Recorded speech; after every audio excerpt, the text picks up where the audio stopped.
Salut à tous, c'est Magic Nonok et aujourd'hui on se retrouve pour la présentation du premier deck que j'ai monté. N'étant pas un joueur professionnel, ce n'est pas du tout un archétype de deck compétitif que l'on peut retrouver, comme un Lanterne Control ou un deck Affinity ou encore un 5 couleurs humain. Non, c'est plutôt un deck que j'ai décidé de monter avec les cartes que j'ai envie de jouer, donc c'est surtout pour le fun. Donc je vais vous présenter chacune des cartes que j'ai achetées à l'unité ou que j'ai pu obtenir dans les différentes ouvertures. Comme vous allez pouvoir voir, c'est un deck rouge, noir et avec un petit peu de bleu pour le contrôle. Et je vous propose tout de suite que l'on découvre les arpenteurs que j'ai décidé de mettre. Alors, on va retrouver Shaylee Ray. Donc un arpenteur qui arrive avec 3 marqueurs loyauté. Son +1 va nous permettre surtout de faire un regard 1 et donc de pouvoir anticiper notre prochain coup. Son -2 va nous permettre de créer une copie d'une créature que l'on a en jeu qui va obtenir la célérité, donc on pourra attaquer avec elle directement et on l'exilera à la fin du tour. Donc c'est le -2 et ça va être sympathique avec toutes les créatures que j'ai pu mettre dans le jeu. Et enfin, son -7, son ultime, va nous permettre d'aller récupérer jusqu'à 3 artefacts dans notre bibliothèque et de les mettre sur le champ de bataille. Donc le -7, son ultime, je pense pas tellement le jouer puisque vous verrez, je n'ai pas beaucoup de créatures artefacts. Donc j'ai décidé d'en mettre 2 dans mon deck.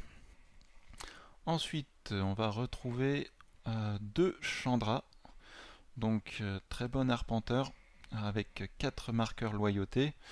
On va surtout faire son +1 qui va nous permettre d'ajouter 2 mana rouges à notre réserve. Donc c'est surtout du ramp, ça va nous permettre d'accélérer notre jeu. Son -3 va nous permettre d'infliger 4 blessures à une créature adverse, très utile pour gérer le board adverse. Et enfin son ultime, à chaque fois qu'on va lancer un sort d'éphémère et on en a plusieurs dans le deck, on va pouvoir coller une grosse patate de 5 blessures à une créature, mais surtout aux joueurs ciblés. Et enfin, dernier arpenteur, c'est Liliana, la majesté de la mort, qui arrive avec 5 marqueurs loyauté. Son +1, on peut créer des jetons 2-2 zombies. Le -3, on va pouvoir réanimer des cartes de créatures de notre cimetière. Et ça sera également un zombie, cette copie. Et son ultime, on va pouvoir raser le board, excepté tous les zombies. Donc un bon contrôle de board. On passe ensuite aux créatures que j'ai mis. Donc les 3 premières créatures que je vais vous présenter, ce sont plutôt des créatures que j'ai décidé de mettre dans mon side. Donc je vais en choisir une parmi les 3 que je mettrai dans mon deck en fonction de ce que je vais jouer ou de comment l'adversaire va gérer mon jeu.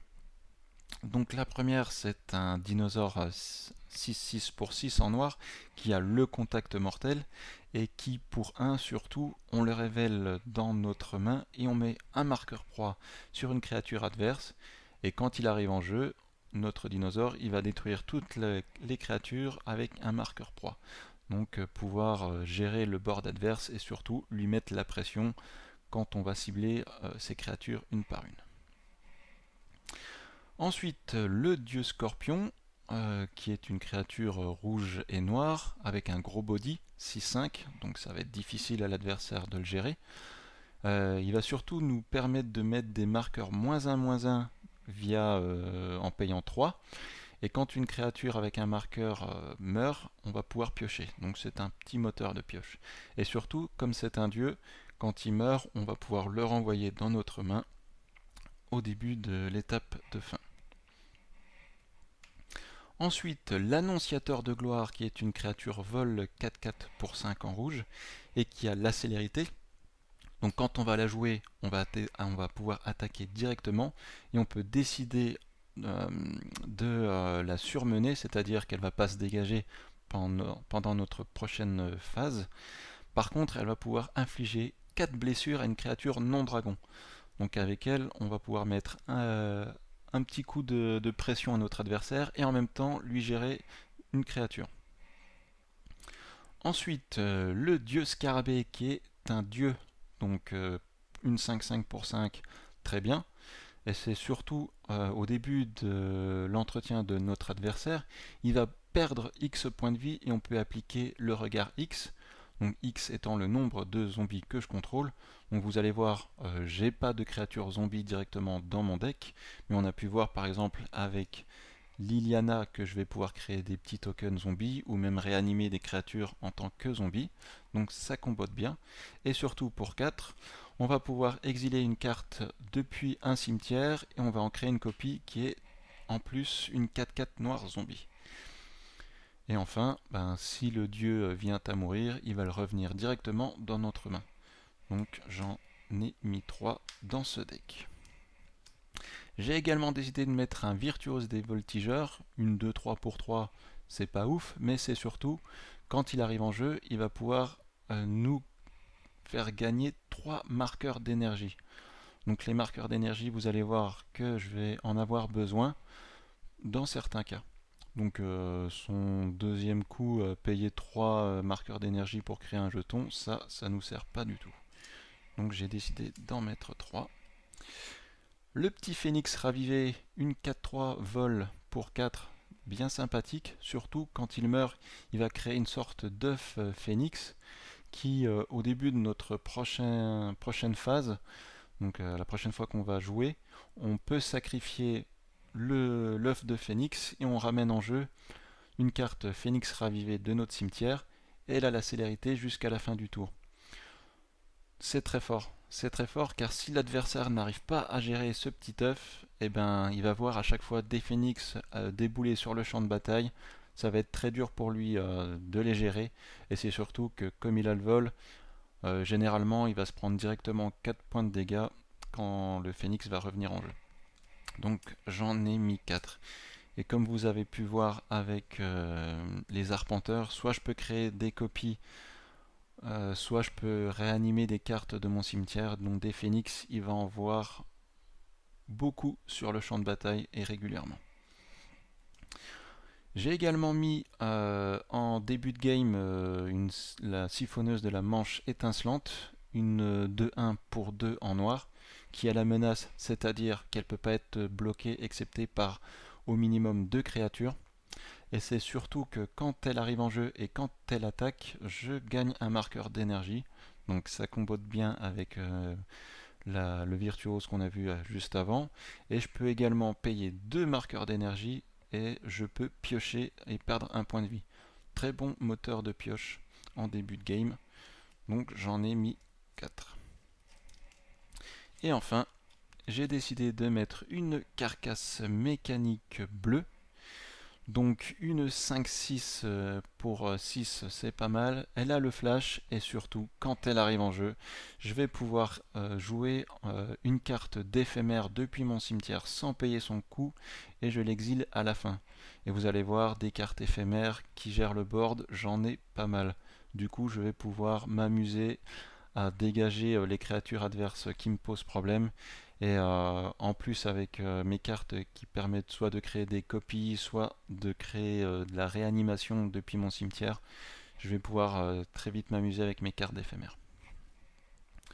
On passe tout de suite au sort.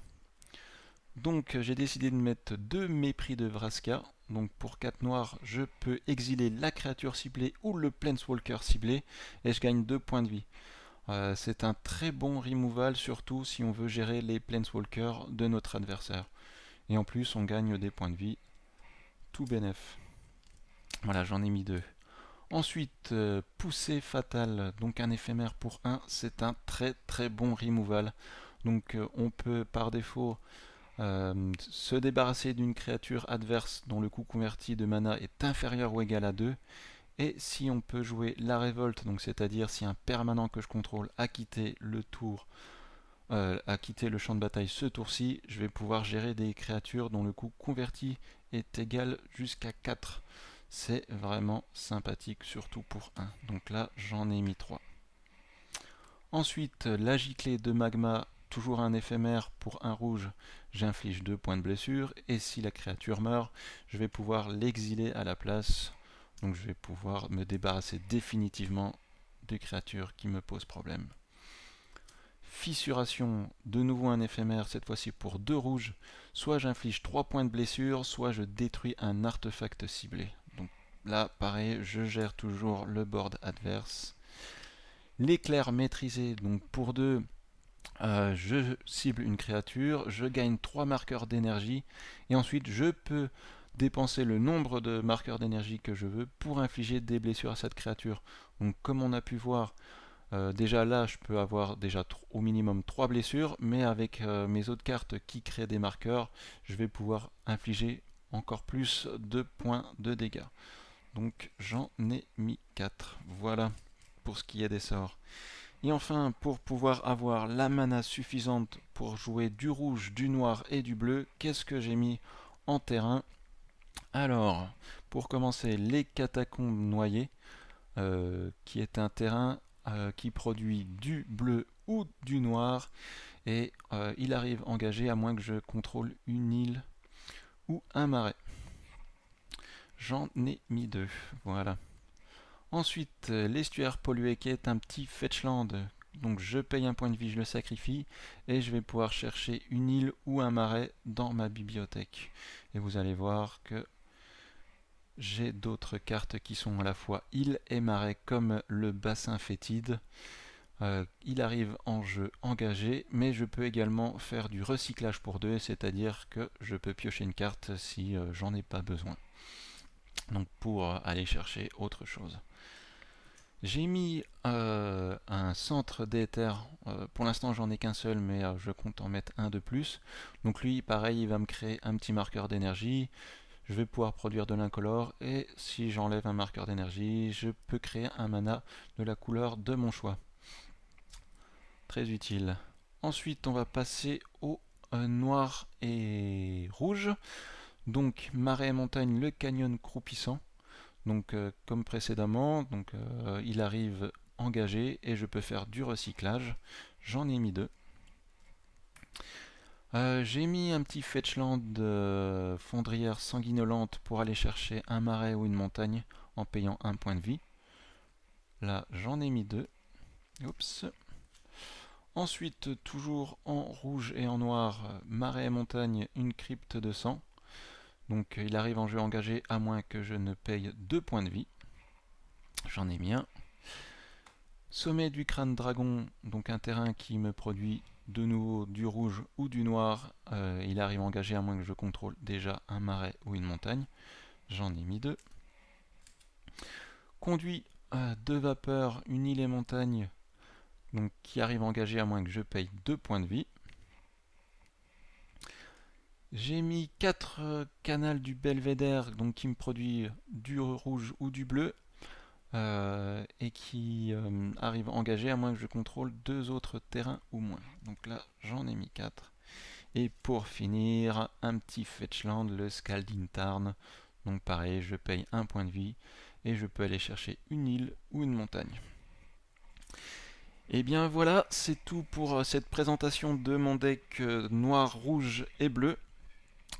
Si vous avez apprécié, n'hésitez pas à mettre un petit pouce bleu et à me mettre également en commentaire ce que vous avez pensé de ce deck. Moi je le joue surtout, comme je vous l'ai dit, pour le fun. C'est pas pour jouer un deck professionnel qui marcherait forcément en tournoi.